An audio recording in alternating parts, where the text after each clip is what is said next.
श्री स्वामी समर्थ. मी स्नेहल. हे बघताय ना, मस्त असं केळवण पान मी तयार केलेलं आहे आणि अगदी झटपट होणार आहे.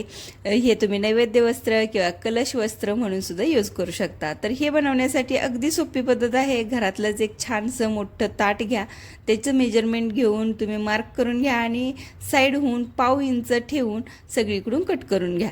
सेम कापड ठेवून तुम्ही मेन कापड आणि कॅनव्हास, पेपर कॅनव्हास यूज केलेला आहे मी तर ते सुद्धा कट करून घ्या. जशा पद्धतीने मी अरेंज केलेलं आहे त्या पद्धतीने अरेंज करून पिन लावून सिक्युअर करून घ्या.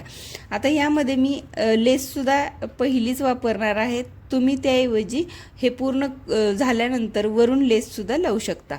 तर साईडहून कट्स देऊन घ्या. 3 ते 4 इंच मी रिकामं ठेवलं होतं, म्हणजे लेस शिलाई दिली नव्हती.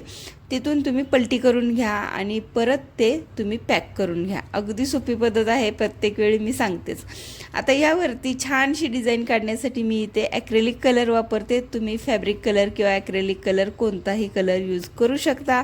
तुमच्या आवडीप्रमाणे इथे छानशी डिझाईन काढून घेऊ शकता आणि इतकं झटपट हे केळवण पान किंवा नैवेद्य पान तयार होईल. तुम्ही याचा उपयोग खूप वेगवेगळ्या ठिकाणी करू शकता. यावरती छोटीशी रांगोळीमध्ये काढून तुम्ही रांगोळी म्हणून सुद्धा यूज करू शकता. तर हे कसं वाटलं तुम्हाला कमेंट करून मला नक्की सांगा आणि हे जर आवडलं असेल तर नक्की एकदा ट्राय करून बघा आणि एक व्हिडिओला लाईक करा.